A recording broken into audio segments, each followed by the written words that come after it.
รางวัลนักสาวมิตรภาพขอผู้ชมพี่วันนี้ก็ตั้งแต่ตั้งแต่น้องผู้ยังหัดเดียผู้ชมพี่มิตรภาพและเกชิฟีซึ่งผู้ดีสำเร็จรางวัลนักสาวมิตรภาพจะได้รับเงินรางวัลตุ้งชายชิฟีผู้ทำตามเกิดของเราขอแสดงความยินดีนะหมายเลขเอาเราเจ้าท่านนายผู้ชายหมายเลขหมายเลข13ขอแสดงความยินดีนะตุ้งชายของเบ้อได้เป็นเกียรติของในเสือการทองวิไลยุทธเดชประธานบริษัททำการค้าในอุตสาหกรรมสำคัญผู้เดียวในเกียรติขึ้นสู่เวทีคนมอบรางวัลต่อเสือก็เจอที่เราของวิไลที่ได้ต้องบริษัทเรานั่นรวมว่ามันจะต้องจัดการเราเนาะเราผู้ชมพี่สาวในที่สุดงานผู้ดีสำเร็จรางวัลนักสาวมิตรภาพได้เกียรติไปนี้เป็นศึกษาเองเสด็จจะได้รางวัลองค์การสมรภูมิพวกสายสบายยังไม่เลิกจากการเราผู้ยังตุ้งชายชิฟีวันนี้หัดเดียเราใจผู้ชมพี่หรือเราเพราะอะไรพี่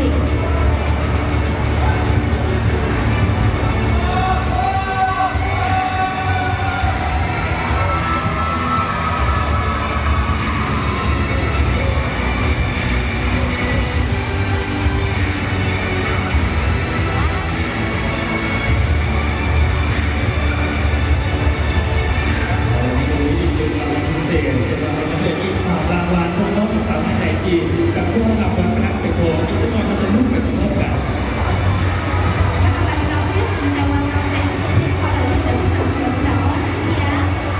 จากเสียงต้นเมื่อไหร่ท่านต้องตื่นนะครับคุณมีสมรรถรางวัลนักสาวมิตรภาพและต่อความใจเป็นอย่างขาดทองวิไลยุทธเดชที่มีเกียรติขึ้นมอบรางวัลในครั้งนี้ขอบคุณใจก็ได้เราไม่สนใจที่แบบนี้เราใจผู้ชมพี่แต่เราแค่เราเมื่อที่เรามีหลายที่แน่ต้องบริษัทเราเราย่อยชาวรางวัลท่านไปนั่นก็คือรางวัลชนะเลิศการแสดงดีเด่นแล้วผู้ยอดผู้ชมดีเกจิตื่นอันเดียเราลองน่ะนั่นก็คือมาได้มีการเก็บคะแนนในผู้ว่านี้สมการแสดงความสามารถดีเด่นผู้ที่ชนะเลิศได้แก่หมายเลขผู้ยอดเกจิตื่นเลยเดียของเราจะให้ได้ขั้นตอนเกจิตื่นชัดเจนนะย่อและรางวัลแสดงความสามารถดีเด่นได้แก่หมายเลขหมายเลขในกองเชียร์ขอแสดงความยินดีนะหมายเลข09นางเบียเลียทรงเกียรติชื่อปัจจัยจากนครหลวงเวียงจันทร์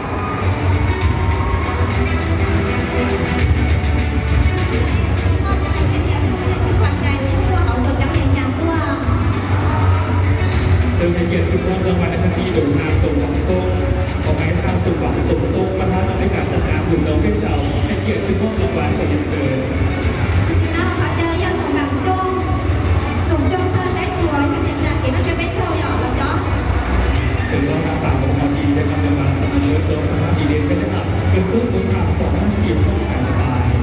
ถ้าไม่เดินคนไทยเดี๋ยวพี่น้องของเราอย่างคุณเราเอาใจที่แค่ที่ไหนใส่สไตล์หรือเปลี่ยนแบบครอบครัว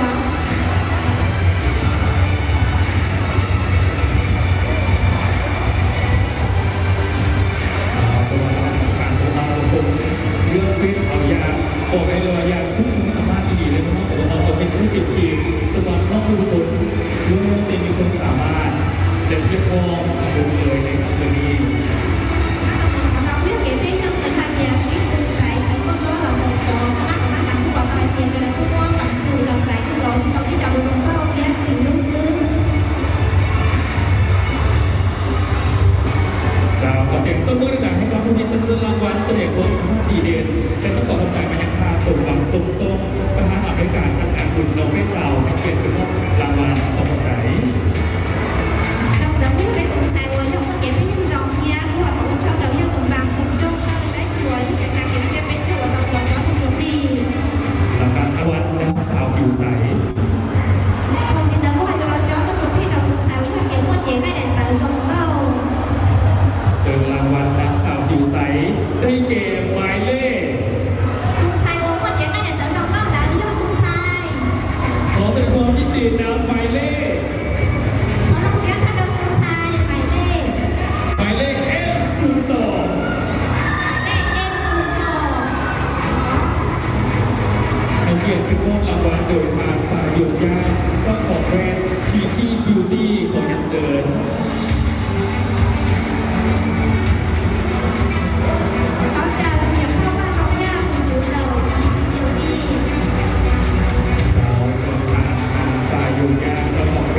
บิวตี้ส่วนมองเลยเส้นคุณขาสองขีดที่ห้องสายสบายเนี่ยก็คุณดีเสนอรางวัลด้านสาวผิวใสนั่นเอง từ nhàพ่อบ้านเรายากคือเราจ้องผมที่เราไม่สงสัยเลยค่ะเตรียมพ่อเตรียมใกล้เด็กแต่เราต้องยอม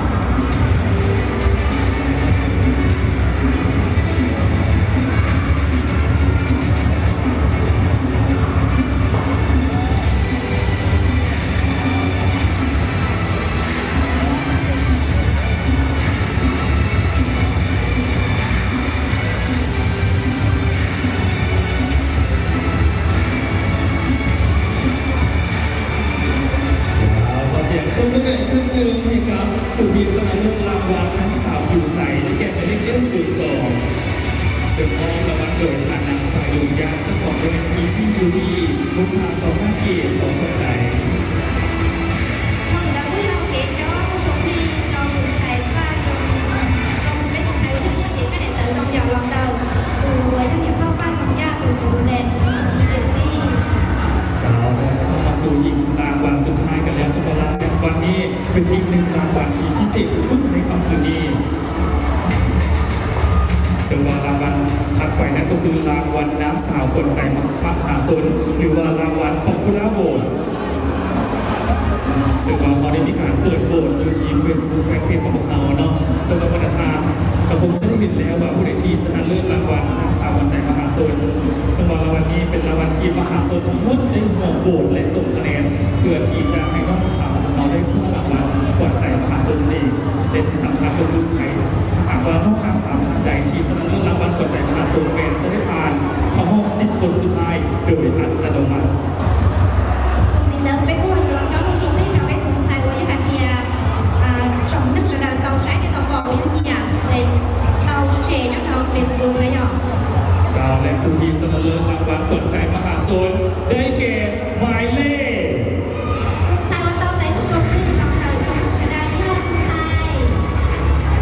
หมายเลขใดกองเสียงมหาชนไปเร็ว không có tên cái gì cũng được สำหรับวันนี้จะได้ขอมอบสิทธิ์คุณแบบอัตโนมัติเลยและผู้ที่สนับสนุนรางวัลขวัญใจมหาชนได้แก่หมายเลข xài con tàu giấy của số đi trong tàu trong nước sẽ là những thùng xài ขอแสดงความยินดีกับหมายเลข M10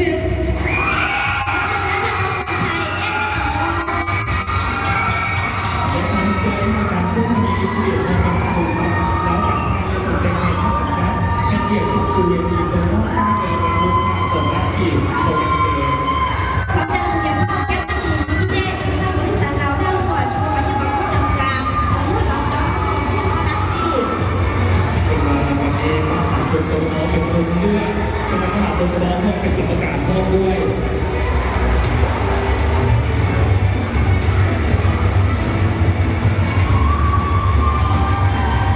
nếu từ thùng xanh nó đem vui giúp cho nó không có trong tàu hậu về cùng hai dòng thì nó sẽ đang tàu nhẹ